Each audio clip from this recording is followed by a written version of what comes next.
Hello, everyone, and welcome to another episode of Humanizing Mental Health. I'm Jeremy Alcorn. I'm Amy Alcorn. Welcome to another episode. Today, we're going to be talking about attention deficit disorder, kind of set up this conversation a little bit. One of the things that jumped out at me was in a conversation today with one of the doctors at the base, and an individual had approached me indicating they wanted a formal assessment for attention deficit disorder.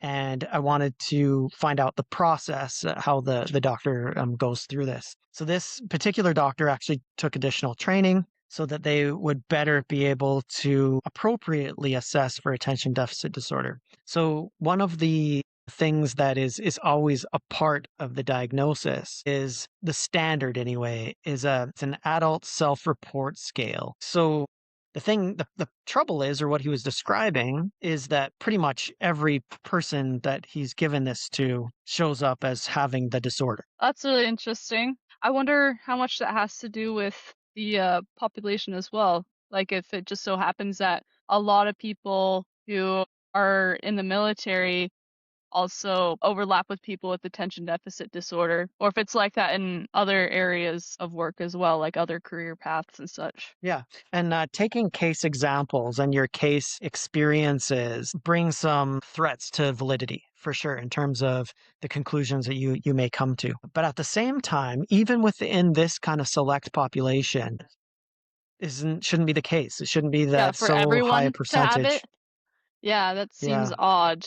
Makes me Mhm. wonder how people And are answering the questions and like how the questions are designed. yeah, and looking at it from a broader position of just these lists that is in this screening, it's so pervasive. Some of these symptoms are so pervasive within society, and the problem is that you don't want to treat every single person with drugs like that. Mm-mm. Doesn't make sense. Not everyone would be a good candidate, and when you're looking at mental health conditions, the ones that have like the strongest known medication effects. Like if medicine is going to work, which conditions does it work for? And it would be schizophrenia, bipolar disorder, attention deficit disorder. Now, the first two, you're not really going to find balance in life without some kind of medication stabilization, which is very rare. It's odd to even hear me say that because obviously I'm a non-pathology kind of person. Yeah. But then attention deficit disorder also has very well known positive efficacy. The issue is there's no way that all of those people have ADD. So the screener alone, just to look at those symptoms, is not enough. And so he spends like an hour and a half to look at what is happening for the individual, make sure that they're getting it right. Because the advantage to the diagnosis, that's part of the question, right? What's the advantage? The advantage to the diagnosis is that medication will be helpful if you got the right diagnosis. Will likely be helpful. That is very likely be helpful. And then the other is because how does it influence me within society? So, Amy, having a diagnosis of attention deficit disorder, what does it do for you within the context of society?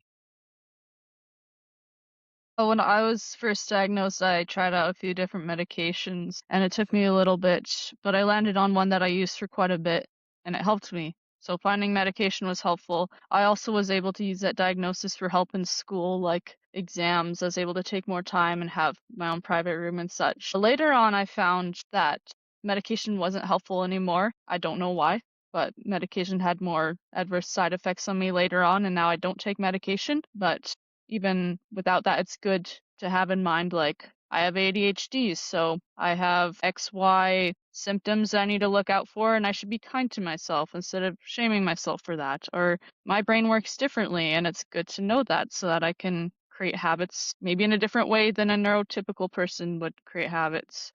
So I think those are some ways that diagnosis can be helpful. What do you think? Yeah, yeah, for sure. So the ones that I'd really cue in on is that remember Diagnostic and Statistical Manual. Statistical because it has codes in it. And the codes, of course, are diagnosis. And so if someone is going to a post-secondary university, if they're in school in any way, if they're in training, then there may be the possibility of having specific helps along the way. Like you said, more time being able to take a test, those sorts of things. But the other part that you described, you don't need a diagnosis for.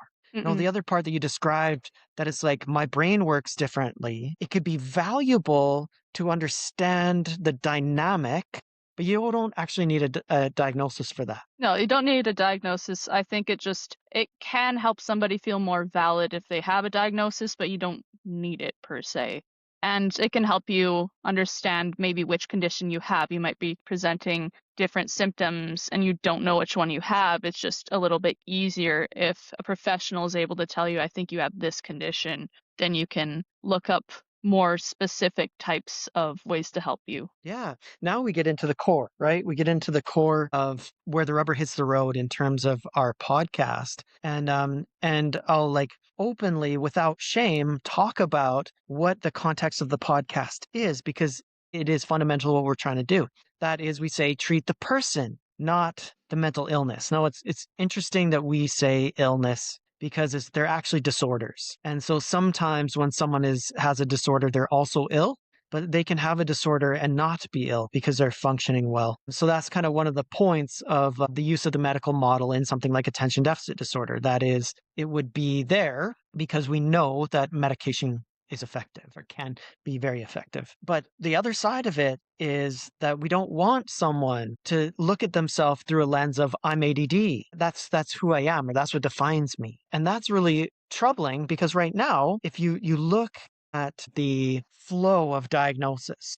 And there is a diagnostic flow that happens with certain diagnosis being much more popular during certain times than and there's like a possible like societal integration that can be actually unhealthy. We're trying to, of course, break down stigma, but at the same time, we don't want people to just need a label to somehow understand themselves. I think as well, like the type of society we live in is a capitalist society. And when breaking down stigma, I think a lot of people like take it and are like, in order to destigmatize this, we have to sell it to you. We have to make it quirky. We have to make it fun and interesting.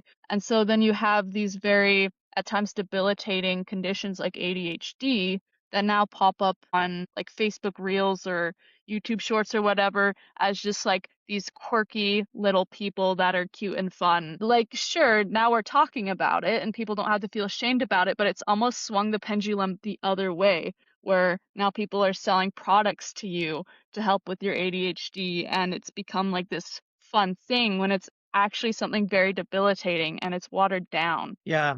And in fact, jumping off of what you just said right there, watered down, big time, right? The really you're taking the normal human experience and you're putting it into a pathology. So, and a lot of people might say, "Hey, well, I'm on TikTok or I'm on YouTube Shorts, and I don't really see what you're talking about. They're not trying to sell me anything. They're not trying to get me to do anything or whatever." And if that is the case, that they're not getting money from you, it means that you are the product. Yeah, yeah, And of course, that means that what's happening there is people are profiting off of I'm the expert on, ADD. I'm the ADHD expert, and you'll feel good by coming and listening to me because it'll resonate with you about who you are as a person. And I actually don't like it. I don't. And because it's exactly the opposite of what we're trying to accomplish. What we're trying to accomplish is independent of the diagnosis. You are a person and you're more than your diagnosis. absolutely. And right now, like I said, there's this theme. ADD right now is the popular one. I remember Yeah, back in 2005 to about maybe 2015, the popular diagnosis it was was depression and bipolar anxiety disorder. and that Bipolar too. disorder, actually. Yeah. Was So it? this would have been like 2005. Well, like depression and anxiety are kind of the common cold of diagnosis, and not to Yeah. diminish from their pain. The common side But a effects. bipolar illness, pardon me? Common side effects of diagnoses. Yeah, like, the depression and anxiety throughout time had been the most likely condition that someone would have if they're going to have a mental health condition. That's the most common that throughout history that someone would have. Bipolar disorder was very much so more of a, not nearly as frequently diagnosed, not nearly as many people had it. And it became really popular. And it's like, oh, you're not sleeping, oh, you're having a manic episode. And it's pretty harmful actually, because those individuals that did not have a bipolar disorder, now they have a diagnosis. Now they have to tell their insurance company when they get insurance about this medical condition they have. It moves their insurance rates up. There's all sorts of potential implications downstream from this. And so when something gets really popularized, it makes me concerned because that's not about people trying to come to more greater wellness. That's about a popularization of a condition and people resonating with illness. Yeah, and that's not to say that videos about different conditions are bad. I think if you want to learn about it and you go look it up and are interested in it, then that's good. There needs to be like a fine line between like learning about it and like celebrating it. I was just gonna say, Yeah. growing up, I was in high school during like the 2010s. And just from what I saw going to high school and being online, a lot of youth were talking about anxiety and depression. That was the hot topic back then. And they're probably Yeah. still talking about it now. But what I've noticed working with youth now, the youth that are in high school, a lot of them are now talking about ADHD and autism. So I do think that these things go in waves as well. I'm not sure what it'll look like in 10 years, what people will be talking about, but it comes with its pros and cons. I would just see a lot of youth that I'd work with that would start naming off a bunch of diagnoses. Like they just have like a lot of different things. And I personally think that when you encounter a lot of diagnoses that they might come from one root problem. Usually that's Yeah. some sort of trauma within childhood or like Yeah. familial Mm. issues, but it's just really hard to see youth that internalize these things. And this sounds so mean, but like they're collecting them like Pokemon, you know? Like they're listing them off to each other as if it's a competition. And Mhm. I just wish that they could be able to like see how they can be empowered instead, you know, because I know that they're listing them off because they want to connect with others. They want to feel validated. And I wish that they could Mhm. feel validated like either way, you know, like if they have a diagnosis or not. Like if you're struggling, you need help. I wish that they could just feel like they're important and that they deserve help and that they deserve care, whether they have a diagnosis or not, you know? Yeah. Like, the help and care in this world often seems to be tied to someone knowing that you have a condition and them then giving greater compassion for the condition that you Yeah. have. Like maybe this is controversial, but I think in places like university that if someone needs extra time on a test, that they should just get extra time on a test. Like some people just need extra time and they don't have the ability to go see a professional. Maybe there's financial barriers or other types of barriers. They can't get a diagnosis or it takes too long to fill in all the papers because this stuff always takes a long time. I think people should just be able to get extra time on tests if they need that. Mhm. Yeah. So this has typically been my process. When someone comes in, sometimes I'm the one that points out, "Hey, I think that there's something here that you don't understand about yourself." And sometimes I'm the one that points out the tendency towards an attention deficit disorder, but it's not because of the diagnosis. It's because of a pattern that if the person can see the pattern, if they can understand the attachment related patterns that exist in them, then they can start to relate to themselves and other people differently. They can start to find happiness. They can start to be more compassionate. But the diagnosis isn't the answer. The answer is in developing a deeper understanding of self. And so often, what I will do is I'll give them a book that I want them to listen to or read. But a lot of times, people with attention deficit disorder more likely to listen. They just aren't going to Yeah. focus on reading. So I asked them to listen to the book "Scattered Minds" by Dr. Gabor Mate, where it goes into a deep dive of developmental theory and about helping the person understand. It's not just about the three categories in the DSM. It's not just about inattentive type um, uh, or hyperactive type or a combined type. There's so many things about how you emotionally regulate yourself, about how you learned to become autonomous, how you learned how to be willing to let people in your life, the sensitivities on an emotional level, the feeling highs really high and lows low, and not as a bipolar illness, because it's not a mania.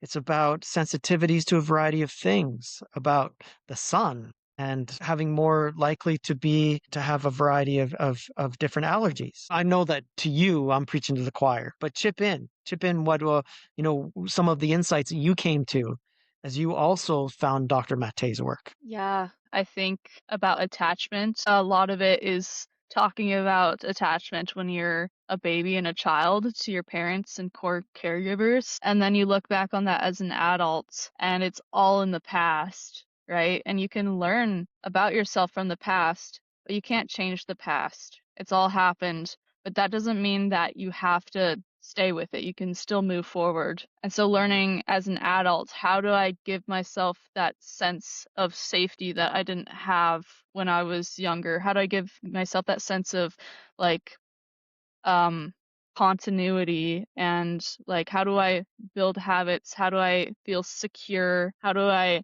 have attachment with myself? So reading his books was pretty helpful with that. Yeah. You know, one of the things that jumps out at me as you say this is like a big thing is time blindness. Does that resonate with you? Yes, Yeah. absolutely. So tell me how time blindness works. Time blindness for me is I'm gonna relate this to a video game. When I play a game called Stardew Valley, there's a clock where when you're playing, you play like a whole day and the clock will go by like 10 minutes every minute or something. But when you pause, when you put on the menu and you pause, time stops. And so that's how my brain works when I'm in my day. I'll think time is going and I'm going to get ready for my appointment, but I don't realize how long it'll to get ready for my appointment. I think I need to drive 10 minutes to get there, so I need to leave when it's like 10 minutes. But right when I'm leaving, I think that I'm putting up the menu and that I'm pausing time because I'm like, wait, I just need a sip of water. Wait, I need to find my keys. Wait, I need to walk to my car and turn it on. And oh no, there's ice everywhere. I need to scrape it off. And I think that time is paused right now, that it's still the 10 minutes. So by the time I get to my appointment, I'm like 10 minutes late. So that's how it works for me. Totally. And one of the ways that I would try to address time blindness is with knowing what time it is all the time. Time. As a kid, I was given a watch as a gift, and I literally looked at that watch 8 times an hour for sure. And as a kid, I didn't really think much of it. I just constantly kept myself on track. Then later in life, I get a cell phone. Well, that doesn't work because you open up a cell phone and you don't just look at the time, You get right? distracted. You end up with notifications and whatever, and it is a horrible, horrible thing for a person with attention deficit disorder because you just side quest, whatever, side quest, whatever. No, no good. So what I had to do is I was actually sitting in an appointment with the person. They were talking about time blindness, talking about strategies, and I was like, get a watch, but it needs to be one that is not like an Apple Watch or something that's just going to attach you closer to your phone. Exactly. So that's and then he came back another time. He's like, hey, I found a really simple watch. Turned off all the notifications. All I do is look at the time. Said I'm not late at all anymore. I keep myself on track. And it was the exact same watch that you just held up because I went, oh, I guess I'm gonna do that too. And as I use it, then it just keeps me on track. The other one outside of time blindness that I find. Wait. Before we move on, Go I ahead. want to say my method for that Yeah, pause menu. yeah. My brain still works like that, so instead of telling myself it's 10 minutes, I'm like, okay, it's 10 minutes to get there. I just times it by 2.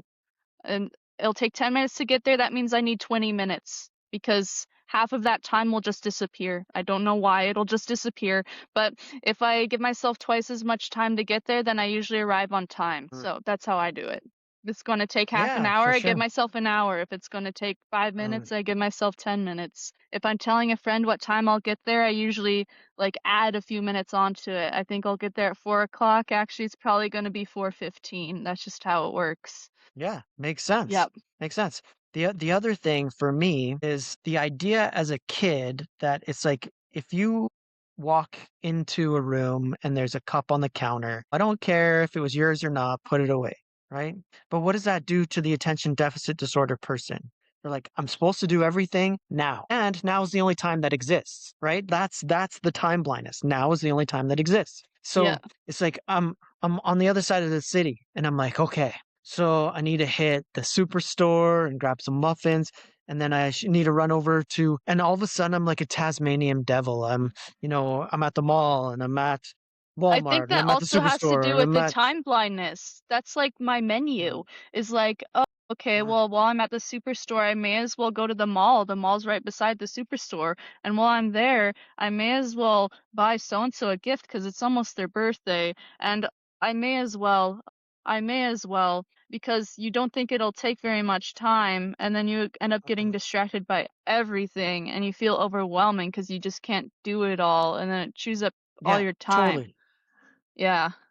And you turn into like this Tasmanian devil that's just like ripping Yeah. around, doing everything all at But once. the thing Now, is, when you're doing everything all at once, the quality goes down. So you're only like halfway doing it sometimes anyway. So then it's not even that productive.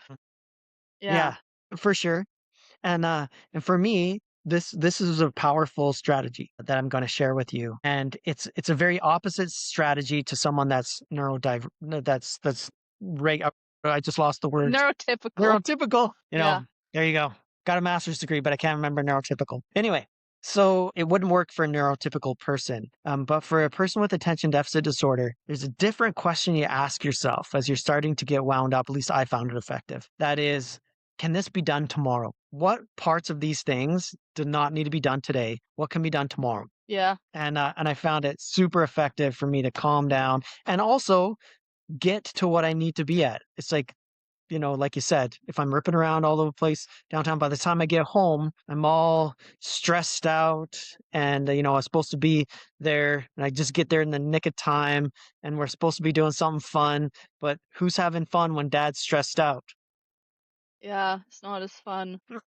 I Yeah. also think people with ADHD have a sense a perfectionism as well. Like I have to clean, right? But I have to clean everything, which ironically ends up with the opposite result. You only end up cleaning like maybe half the stuff you wanted to and not very well, and then you become so overwhelmed that you're just scrolling on your phone. I think perfectionism often causes the opposite of perfectionism where it's just still bad. What Yeah, I've yeah. had No, to that makes train sense. myself to do is just like focus on just one thing. And if something distracts you, don't do it. Just let it be. Let it Yeah, be bad. Let it be awful. right.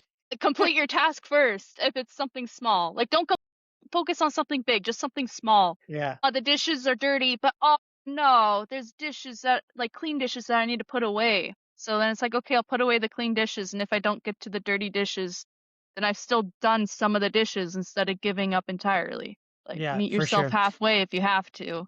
It's better than not Mhm. doing anything. In my experience, the reason why I get so hyper focused onto doing something perfect is because make these mistakes all the time.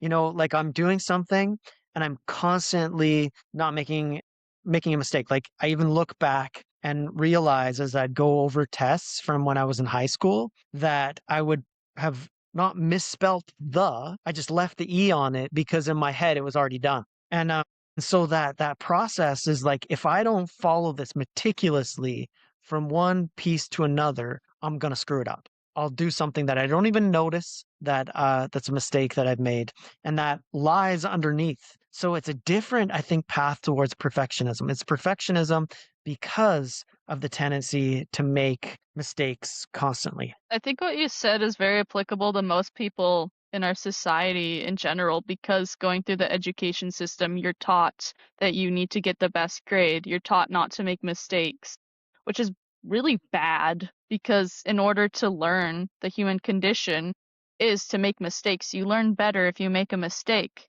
because then you're like, "Ah, I did it wrong. Next time I'll know how to do it right because I'll fix Huh. it." But if you're so stressed to make it perfect, you don't even know why it's perfect if you get it perfect and you don't make any mistakes. And all of Wow. us are conditioned in public school around grades, around not making mistakes. So when you become an adult, you have to kind of rewire yourself to not be like that. I want to say something that comes from the bottom of my heart, and I want to say the reason that I'm saying this. So, having worked in this field for 21 years, having worked directly with the diagnostic manual for 13 years, I can tell you that finding happiness does not exist in a diagnosis, and I think that's really important. That you may find out about yourself, and the diagnosis may describe some things, but one of the struggles I have right now is that people are looking to be happy. And they think that if they find a reason for their unhappiness through some kind of diagnosis, that they'll be able to accept themselves. And I don't think that it's true. The people that are like, well, I identify with attention deficit disorder or identify with autism. I would say to those people, if you'd been through the training in mental health, then I identified with a whole bunch of disorders because the description they give also is there's an element of normal in the human condition for almost all of those conditions, almost all of them. And so I'm very afraid of people believing and identifying with a disorder and not being willing to hear the fact that you might not have the condition. It doesn't take away from you. Your life experience is what it is. And maybe you have some tendencies that resonate, but it's about understanding yourself. It's not about the diagnosis. It's about learning what you need and how to meet those needs. Yeah. So Yeah. I feel pretty passionate about this actually lately because of how much in particular autism and attention deficit disorder have become the popular diagnosis. ADD has been for a while now, but autism is the popular diagnosis right now. And I don't mean that to in any way take away from someone's pain or suffering, but to just know that even individuals that have a diagnosis that they can live well anyway. It's the diagnosis doesn't somehow grant someone a direction towards happiness, and it also doesn't condemn them to misery. Yeah. I do think at the same time, though, that because there's less stigma, that there are people who do have conditions that are finally able to get a diagnosis. You can see this with, like, for instance, left-handedness. Left-handedness used Mhm. to be very, like, demonized and stigmatized, and as society started to accept it more, all of a sudden the rate of left-handed people, like, shot up a lot, and people are probably wondering, "Why is everyone left-handed now?" But the thing is that that many people were always left-handed. They just couldn't Yeah, be yeah, themselves, but, like, eventually, like, that ended up kinda, like, plateauing, right? Like, it's still more than before, but it plateaued, and most of society is still right-handed. I think it's similar with diagnoses as well, where there are people who have it, who are finally seeing professional help because it's not as stigmatized and they're given diagnoses. But it's also hard to say how much of those symptoms overlap with other normal human things that are happening in our society due to technology, for instance. yeah, People have shorter attention spans because of the way that videos are made and the way that we're consuming media. Is that yeah, ADHD? Is that just our yeah, human condition, like adapting to our technology? Is it both? yeah. So it's hard to Sure. say. Especially if it's someone that is like 30 years old and their attention is diminishing, or they're finding that they have ADD symptoms, they're 30, they're 40, but it didn't exist at when they were 20, didn't exist when they're 15. In Yeah. particular, it has to predate age 12. That's the diagnostic criteria. So this is one of the reasons why it's hard in adulthood to determine if these actually existed prior to age 12. Because if they didn't, then it's not attention deficit disorder. It's not something you acquire in your adulthood. Yeah. And I think we're going to see a lot more cases of like neurodivergent kids. Like this next generation that are kids now in 10, 20 years, we're going to see impacts of a lot of symptoms because they went through things like COVID where they couldn't see people's faces behind masks. They couldn't get that type of Facial like recognition facial software recognition that during a first very developed. important time of Mhm. their development for 2 years. They were trapped inside. We're going to see like social differences with these younger kids because that hindered them. We're going to see differences because of the types of media that they're exposed to. We're going to see differences because of the economy. Every generation is going to be a little bit different because of different social factors. And I bet that a lot of them are going to be diagnosed with different conditions. And they might have ADHD, they might have autism, but what bothers me is that these societal problems are blamed on individuals. It's like, this is Yeah, your yeah, fault. yeah, You can't pay yeah, yeah, attention. yeah, yeah, That's your fault. No, yeah, that was how yeah. they were raised. Right. Like, it isn't really about fault, is it? Like that's the thing. It's about effect. It's about that we grow within the culture that we are a part of. And I mean that in a scientific sense. Like if you put a petri dish and you were to culture it, then whatever grows in there is growing in that culture. Yeah. And that's the case for us too. We grow within our context of whatever is around us. So for sure. And so at this point in time, what is it like for the kid that's growing up on reels that last 25 seconds? What's the likelihood that they're going to build an attention span if that's the world that they're growing up in? Yeah, yeah. So I Mhm. think there's a lot of nuance there, and sometimes it makes it tricky, like working in social work, working with different coworkers or other people. It makes it tricky for me just because I have this very specific view on neurodivergency and other people don't, and it really rubs me the wrong way. Like other professionals will see it as like the people in the reels or in the videos where it's something to be celebrated, and it feels really watered down even at the places that I'm working at, and that's really difficult for me. Yeah. Yeah, absolutely. Okay. So we should probably pull this session together, kind of our final thoughts and reflections, and perhaps I'll start. So Yeah. for me, I was really glad to be able to have this conversation because I needed to put a more balanced message into the world than a lot of what is happening out there, where a lot of those short videos and so forth that are really actually I see potentially perpetuating the problem because they're getting people to want to join into their vein of things, and that vein is really is about the individual creating the videos. It's about them building a bigger Building a following. following and so forth.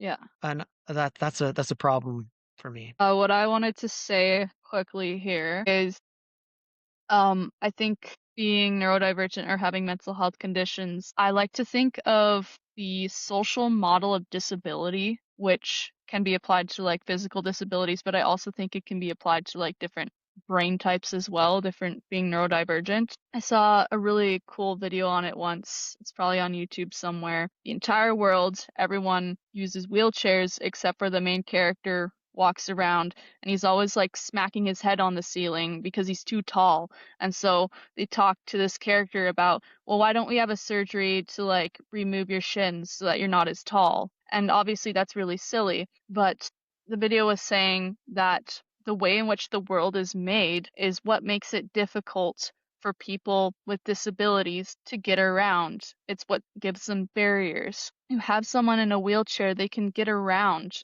They can access somewhere if there's a ramp, but if there's stairs, they can't access it. And I think the same is true with conditions like ADHD.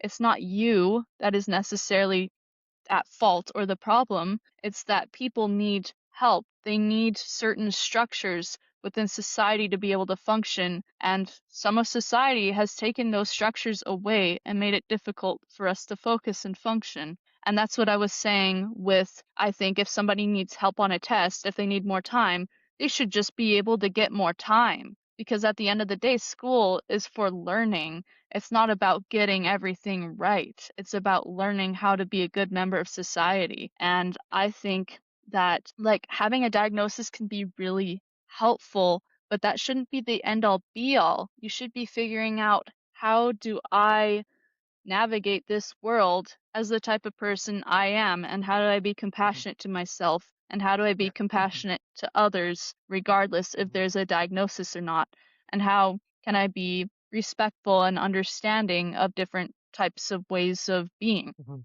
Yeah, that is a brilliant place to stop. Absolutely agree. So, on that note, I'm Jeremy Alcorn. I'm Amy Alcorn. See you later. See ya.